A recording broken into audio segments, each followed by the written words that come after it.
Genetic counselling ఏంటి వినడానికి మీరందరూ వచ్చినందుకు మీకు చాలా చాలా ధన్యవాదాలు. ఈ అవకాశం ఇచ్చిన సార్ కి, మెడికల్ ఆఫీసర్ గారికి ధన్యవాదాలు, సర్పంచ్ గారికి ధన్యవాదాలు. సికిల్ సెల్ డిసీజ్ గురించి మీరు వినే ఉంటారు, చాలా మంది బాధితులు కూడా ఇక్కడ ఉన్నారు.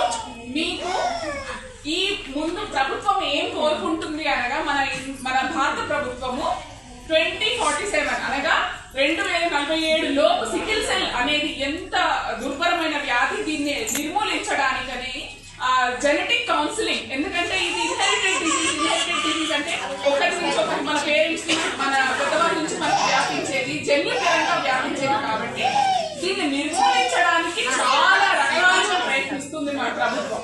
సో దాంట్లో ఏంటనగా జన్యుపరమైన వ్యాధి కాబట్టి జన్యుపరంగా రాకుండా ఉండడానికి మన జెనెటిక్ కౌన్సిలర్ గారు డాక్టర్ పావని గారు ఇక్కడ ఉన్నారు. ఆవిడ మనకి రాకుండా నెక్స్ట్ జనరేషన్ కి బాధితులు ఎక్కువగా అర్థం చేసుకుంటారు. నెక్స్ట్ వాళ్ళకి రాకుండా ఉండడానికి, మన పిల్లలకి రాకుండా ఉండడానికి ఏం చేస్తే బాగుంటుంది, దీని ఆ అవగాహన కల్పించడానికి ఇక్కడికి వచ్చిన పావని గారికి ధన్యవాదాలు. ఆవిడ మీకు చెప్తారు. అండ్ గౌతమ్ డోంగ్రే గారు మనకి మహారాష్ట్ర నుంచి వచ్చారండి. ఈయన సికిల్ సెల్ డిసీజ్, తన సొంత పిల్లలు కూడా సికిల్ సెల్ డిసీజ్ తో బాధపడుతున్నారు. అయినా కూడా national alliance for sickle cell disease organization ఒకటి స్థాపించి దేశ వ్యాప్తిగా తిరిగి దీని గురించి అవేర్నెస్ కల్పించి వీరు ఇక్కడ ఈ రోజు మీతో కలవడానికని, మీతో సంబోధించడానికని వచ్చారు. డాక్టర్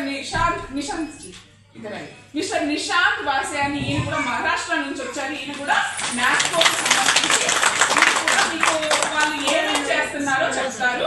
మీ అందరికీ మన పిల్లలకి వెళ్తుంది. సో ఇదేంటంటే 2 జీన్స్ అక్కడ ఉన్నట్టు బాగుంటే ఏం ఇబ్బంది లేదు. ఆ కింద చాట్లో మీరు తర్వాత ఎప్పుడైనా టైం ఉన్నప్పుడు చూడండి, నార్మల్ ఇద్దరు అమ్మ నాన్న ఇస్తే అంత నార్మల్ ఉంటారు. అదే ఒకరు నార్మల్ ఉన్న కాపీ, ఒకరు కొంచెం బాగలేని ఆ క్యారియర్, ఆ ట్రేట్ అనే అది వచ్చింది అనుకోండి, ఆ జీన్, అప్పుడు ట్రేటే ఉంటారు, అప్పుడు కూడా సమస్య లేదు.